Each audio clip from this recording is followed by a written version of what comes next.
Loud roared the dreadful tempest on a cold, dark winter's night.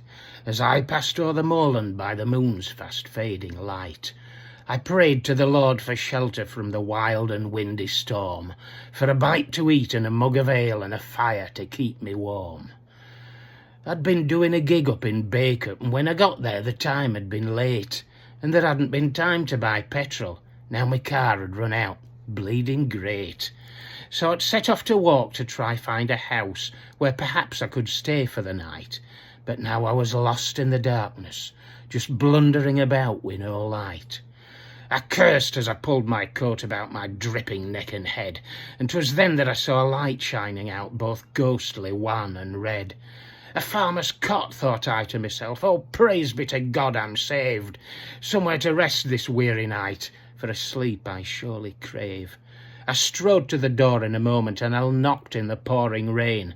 And I knocked, and I knocked, and I knocked once more, though I thought I knocked in vain. For God's sake, let me in, I cried, for it's shelter and rest I crave. Will nobody open the door for me? Is there no one inside this grave?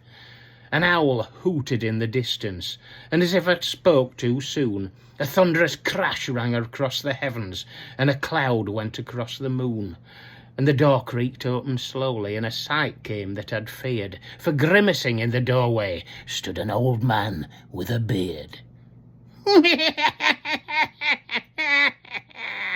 Were the first words he spoke, and I nearly jumped out of my skin at his wild-eyed stare and his long matted beard and his face in a hideous grin. "Come on, young man, forgive me for you some supper I've saved.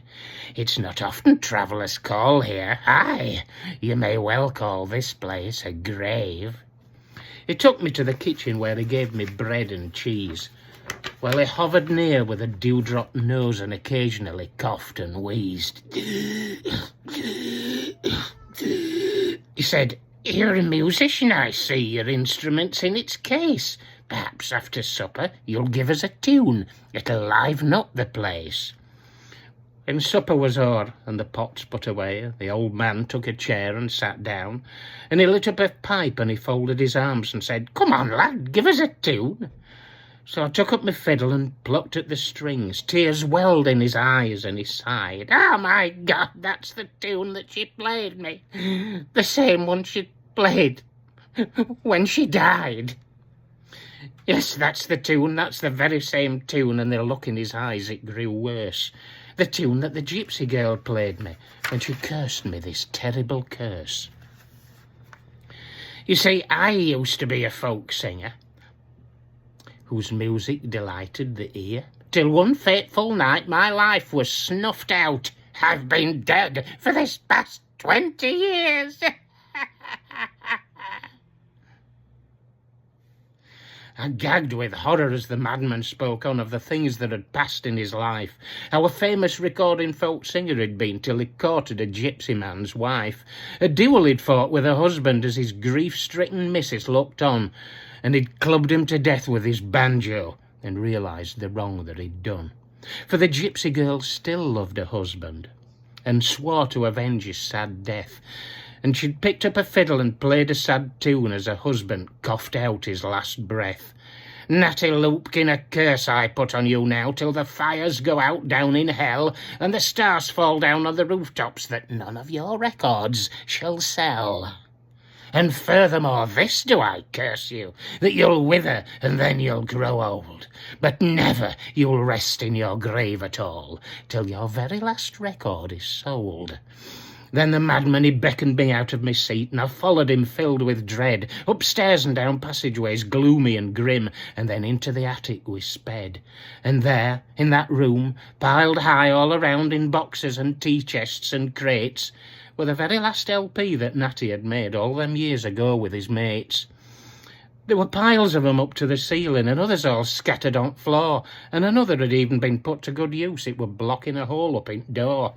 "This is the pile I've got to get shut on before I can rest," muttered he. "Then, how about buying one yourself, lad? They're not at £2.50p. The strain, I could stand it no longer, and down the dark stairs then I flew, and I heard the ghost's voice coming after me shouting, "Go on then, 190 to you. Out of the madhouse and over the moorland through the storm of the night then I fled, and they found me wandering delirious and tired as the dawn's weak light it shone red.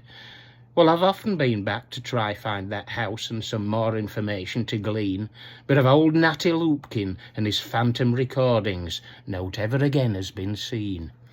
So if ever you wander the moorland at night when the storm is wild and free, and you happen to stumble across a cottage and a bearded man you see, and he offers to sell you a record for only £2.50p, well, tell him to bring his price down a bit, 'cause he offered it for 190 to me.